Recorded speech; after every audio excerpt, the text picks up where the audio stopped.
What role did students play in Vietnam War protests? What role did students play in Vietnam War protests? This question opens a window into a vibrant chapter of American history. Students were at the forefront of the anti-war movement, acting as both organizers and passionate participants.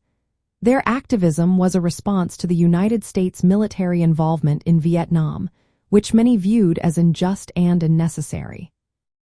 Initially, students began to question the Cold War policies that justified U.S. actions in Vietnam. They sought deeper meaning beyond the typical American values of the time. This intellectual opposition was particularly strong at elite universities, but it also included students from state universities. These young people critiqued the government's foreign policy and the military-industrial complex, which they believed profited from war. On campuses across the nation, students organized protests targeting military connections. They focused on institutions involved in the war effort, such as reserve officers training corps programs and military recruiters.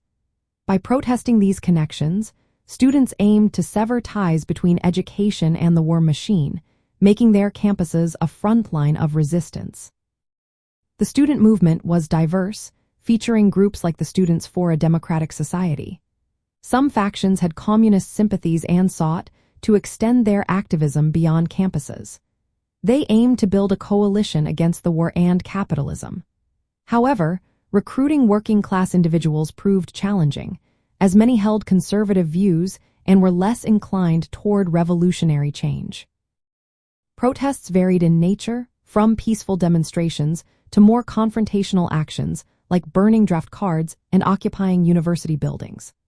A turning point occurred in 1970 when President Richard Nixon announced the invasion of Cambodia. This sparked renewed unrest and culminated in the tragic Kent State shootings, where the Ohio National Guard fired on protesting students, resulting in 4 deaths and 9 injuries. This event radicalized many students and intensified protests across the country. Despite their fervor, the student anti-war movement began to decline in the early 1970s.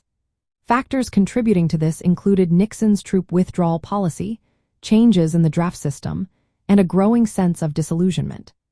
By 1969, internal divisions within groups like the Students for a Democratic Society and a reduction in student deferments for the draft also played a role in the decline of campus protests.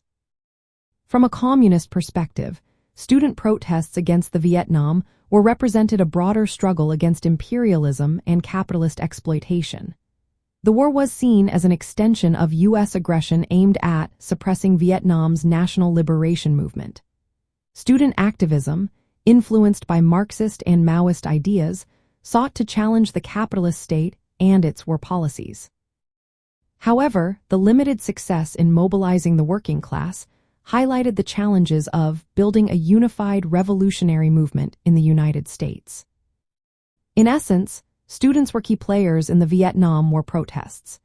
They used their positions within universities to organize opposition, challenge militarism, and connect anti-war activism with critiques of capitalism and imperialism.